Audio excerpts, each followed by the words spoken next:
आज हम लोग बात करते हैं केमिस्ट्री में कि कई बार आता है मिश्र धातु के बारे में पूछ लेता है, यानी मिक्सचर कंपाउंड के बारे में पूछ लेता है। उसमें पूछ लेता है कि कितना परसेंट ये वाला कंपाउंड या कितना परसेंट अदर कंपाउंड लगा हुआ है या मिला हुआ है उसमें।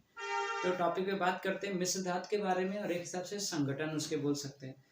तो कौन कौन से संगठन है या क्या क्या चीज़ होता है। जैसे आपने देखा कि पीतल, एक पीतल क्या है, पीतल एक मिश्र धातु है। तो ये भी पहचानने में आसानी हो जाती है कि कई बार पेपर में ये भी क्वेश्चन आ सकता है कि कौन सा धातु अधातु, कौन सा मिश्र धातु है ना। तो इसमें से हम बात कर रहे हैं, पहले पीतल के बारे में बात करें तो पीतल एक मिश्र धातु है।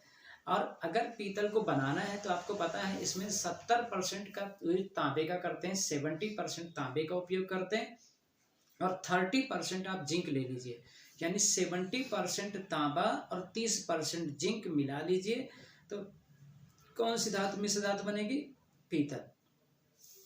तो पीतल में किसके अवयव होते हैं, पीतल किसका संगठन होता है, तो तांबा और जिंक का, जिसमें से 70% तांबा होता है, कॉपर होता है, 30% जिंक होता है।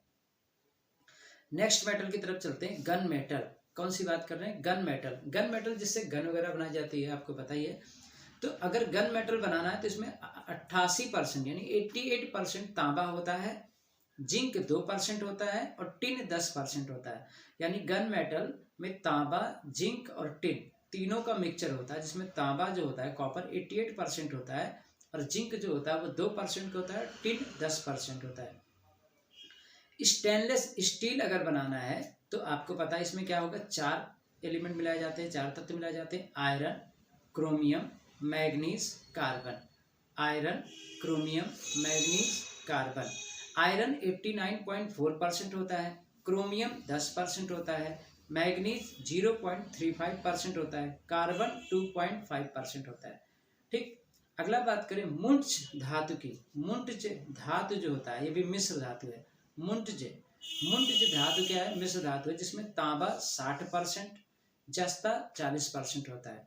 यानी 60% तांबा होगा, 40% जस्ता होगा, उसे मुंट्ज धातु कहते हैं। ये भी मिश्र धातु है। डच धातु, डच धातु भी क्या है, मिश्र धातु है। तो डच धातु क्या होता है, जिसमें तांबा 80% होता है और जस्ता जो होता है वो 20% होता है। अगला पॉइंट आता है जर्मन सिल्वर। तो जर्मन सिल्वर एक मिश्र धातु है, जिसमें तांबा 51%, निकिल 19%, जिंक 30%।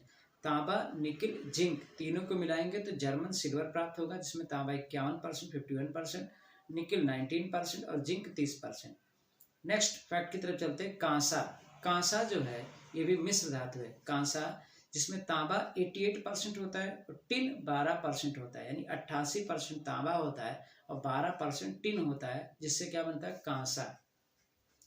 मैग्नीशियम की बात करें तो मैग्नीशियम में एल्यूमिनियम 95% होता है, मैग्नीशियम 5%, यानी मैग्नीशियम एल्यूमिनियम और मैग्नीशियम से मिलकर बनता है। तो मैग्नीशियम एल्यूमिनियम 95% होता है, मैग्नीशियम 5% मिलाया जाता है। अगला ड्यूरेलुमिन।